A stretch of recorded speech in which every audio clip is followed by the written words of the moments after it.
Today on CityCast Denver, we try to throw some curveballs to the new DPS superintendent, Dr. Alex Marrero. Or should I say snowballs? I can relate to the beauty of a snow day, everything that goes along with snow angels, hot chocolate.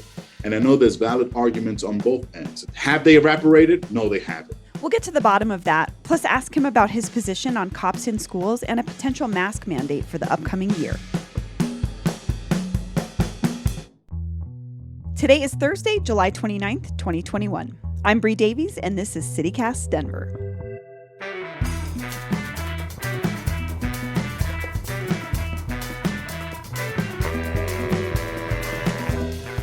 Let's take a look at the news. It's going to be another hot and sunny one with highs in the upper 90s. Denver, I cannot believe I'm saying this. Matt Stone and Trey Parker are actively trying to buy Casa Bonita, according to The Hollywood Reporter. Yes, that's right. The South Park dudes who lampoon the Mexican restaurant in a strip mall think they're the ones to lead it out of the pandemic. They're already in talks with undisclosed local restaurants who presumably would help run it, and the changes they've discussed so far are mostly improvements to the food. The sale is reportedly caught up in legal limbo surrounding Casa Bonita's bankruptcy proceedings. But if they make it happen, Parker says they're going to do everything they can to make it right and make it amazing. Remember the Park Hill golf course fight we profiled a few months ago? According to Westword, the two sides are taking it to the ballot this November to let voters decide what would happen with the 155 acres of green space in Northeast Denver. Recently, the group that owns and wants to develop the land helped fund signature gathering for the campaign, designed to counter a similarly worded initiative pushed by the opposition, Save Open Space Denver. Both initiatives will be on the November 2nd ballot. Check out our May 14th and May 17th episodes to hear both sides of the Park Hill Golf Course saga. We'll also revisit this issue during the November 2021 election, when we'll break down each ballot issue. When Denver Public Schools Superintendent Susana Cordova resigned last November, the DPS board put out a call for applicants, conducted interviews, and eventually, after a rigorous selection process, picked the headhunting firm that would help them search for Cordova's replacement. From there, the stakes only got higher. Through the spring and early summer, the 85 superintendent applicants were slowly whittled down to 3. And those finalists sat for interviews with the DPS board, central staff, school staffers, direct reports, teachers, guardians, community members, and even students. Cool. Be nice, Bree. You're my first interview. I've been back from maternity leave, so I'm hoping you'd be nice to me too. I'm just Dr. Alex Marrero rose to the top. He's the former acting superintendent from New Rochelle, New York, and he'll be taking charge of DPS and its 90,000 plus students who are heading back to class next month. And that means it's his job to navigate the pressing issues facing DPS, including cops in schools, equity in the classroom, and of course, the pandemic. Well, Dr. Marrero, thanks for joining me today. Pleasure's mine. Thank you for having me. So I know you have not been in Denver very long. How do you like it so far? Oh, I've been here plenty. 21 days. That's not a considered time. You know, that could be considered a good amount of time at this point. It's been incredible, Bree. Now, I have to say it's a bit of a false start, if I can explain why. Yeah. July 6th, right after Independence Day, I was driving to U-Haul, driving right in, saw all the fireworks that was happening here, excited to arrive. Me and a whole bunch of luggage and a couple of cats. My wife and kids have yet to arrive, so that hence the false start. They're coming this Sunday. I'm excited beyond words in terms of that. I miss them dearly, but I think it was the best decision we made as a family, and I did professionally, because I have been able to engage with the community, and I'm not exaggerating when I say 6 a.m. to 10 p.m. most on a daily basis, weekends included. And this is me picking the brains of everyone that is Denver affiliated in terms of DPS. Sure. And can I ask if you've eaten anywhere interesting or had a good burger somewhere? Yeah. Well, the Campus Lounge. Oh, yay. I'm not endorsing any food, by the way. Every taco stand that I can pull over without causing an accident, whether it's on Colfax, whether it's on 38th, I've been there. Southwest, I've had quite a bit. What is that place? Cultura Chocolate? Oh, sure, on Morrison Road. Cool. Well, I live on the west side, so I would recommend hitting up Federal Boulevard. We are taco truck central. Yeah. Okay. There's We'll there's do. lots of good spots. Tacos for 20, Tacos Marlene. Tons of great spots. Well, I'm glad you're getting to check out the city from that level too. Getting to know us a little bit better. Um, so jumping in, I know that DPS hasn't made a decision about masks yet, but the CDC announced earlier this week that all K through 12 schools should make masks mandatory. Do you plan to follow that guidance? Well, I'm engaging with my senior leadership team, what we call SLT, and this will be probably the eighth um, meeting around the topic, right? So, will the CDC guidance influence us tremendously? In addition to those conversations I've had with neighboring superintendents as well, so we can make sure that we are somewhat uniform in our approach. So, does it have a tremendous influence? Yes. I know that DPS has done an incredible job making sure that they follow suit of those professionals, those medical doctors, but I also believe in shared decision making. So we'll go around the Sure. room. And more importantly, we're going to call our medical supports, Dr. Federico, Dr. Bergen from Denver Health, and make a decision, because I Sure. think we owe it to the community, right? For folks to make a decision themselves, whether they're going to say, yes, I'm sending my child in, or if they choose to exercise the right to continue virtual, because we still have the virtual option at DPS. Hey, listener, I just wanted to mention that as of this recording, DPS still hadn't decided on masks. But as soon as there's an announcement, we'll update you on our Twitter feed at CityCastDenver. There's been a lot of debate this summer over critical race theory. And I'm wondering, what role do you think it should play in the K to 12 curriculum? Great question. Yes, and I know it's an expected question. Um, I don't believe it belongs in K-12, right? So, and here at DPS, we do not teach critical race theory. Generally, critical race theory is not taught in the K-12 spectrum. It's an academic concept focused on racism embedded in legal systems. We see a lot of that outside of the K-12 realm. Here at DPS, we remain committed to providing a culturally responsive education. This team has done incredible work in the equity division. Really also fostering and cultivating and preserving a culture of inclusion and belonging in which our students here at DPS and families feel safe and welcome. So I want to continue the work that they've done around the equity driven initiatives, the Black Excellence Plan, the Black Lives Matter curriculum. But in terms of critical race theory, I understand, I acknowledge that it's a national, I guess, buzz movement.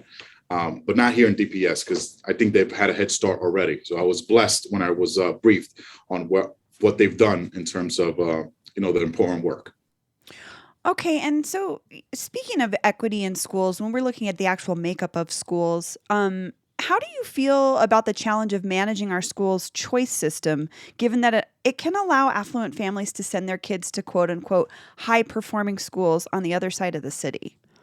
Right. It does provide that opportunity, but it should provide the same opportunity for those parents and those students like little Alexi when I was growing up. In terms of the option in school choice is not relegated to a certain population. Now, we as a system, right, if I discover that the means in terms of transportation or even access in terms of the advertisement and just the options in terms of the menu, which I've heard, by the way, Bree, I'm in no position to say that this is a finding, but I've engaged in a listening and learning tour. And one parent said in Spanish, Señor, yo no sé lo que tengo disponible, which simply means I don't know my options. So a bulb went off there, right? Not to say that this is something that's district-wide. It's too soon for me to say that.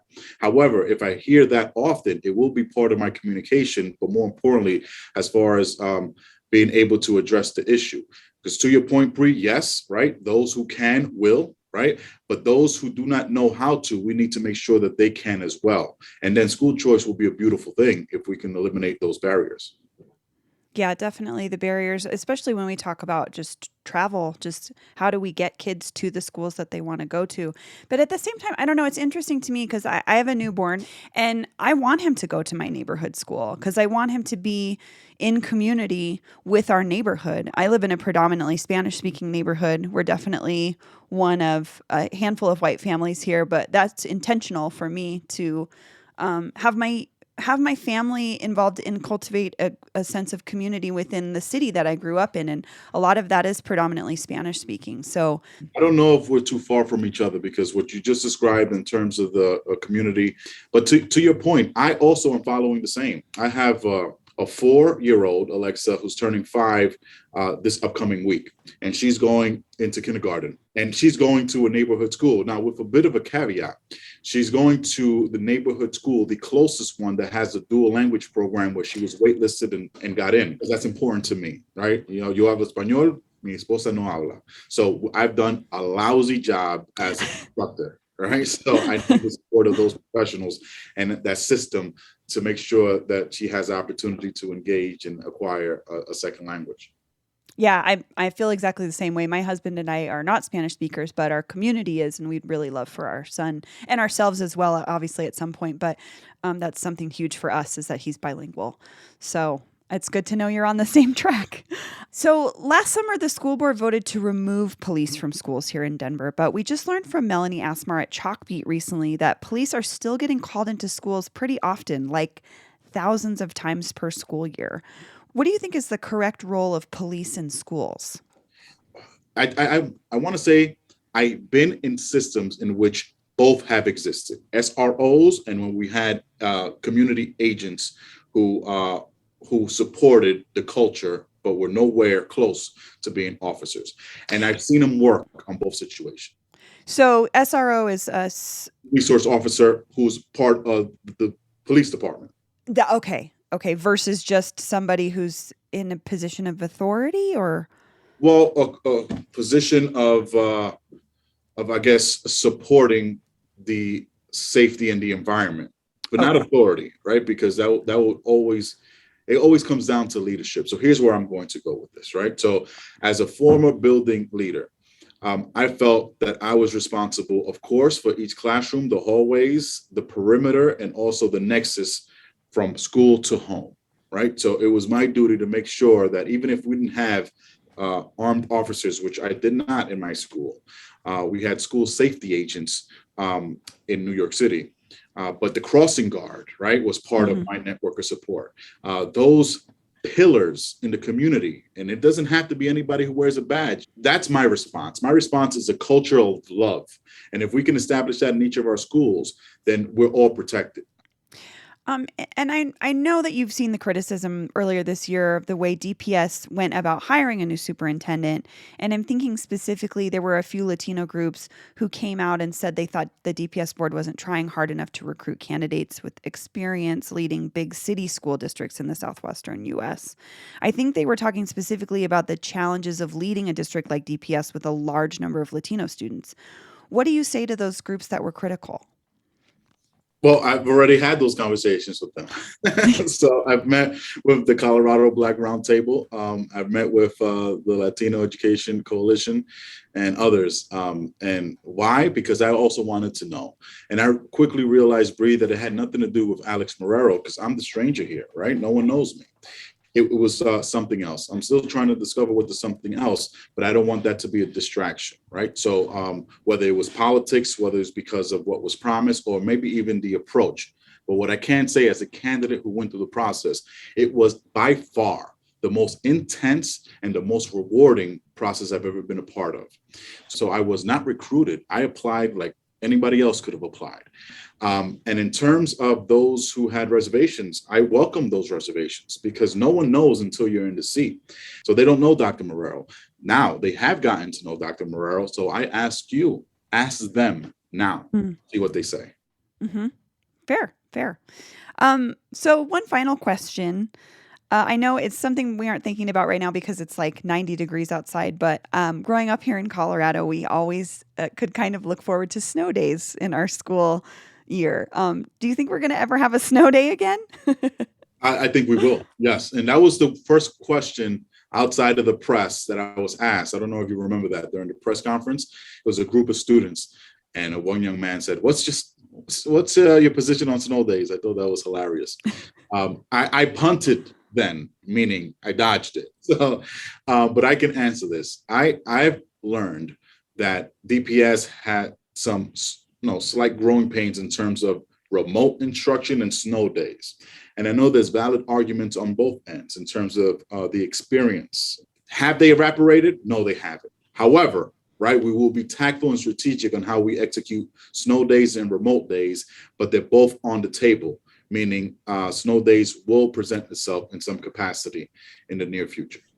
Well, Dr. Marrero, thank you so much for talking with me today.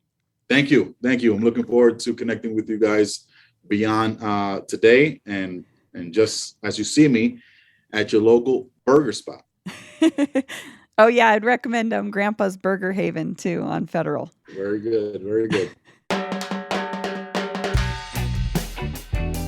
That's all for today here on CityCast Denver. If you enjoyed the show, why not take a minute to tell a friend about us, rate the show wherever you get your podcasts, and subscribe to our morning newsletter. We'll be back tomorrow morning with more news from around the city. See you later.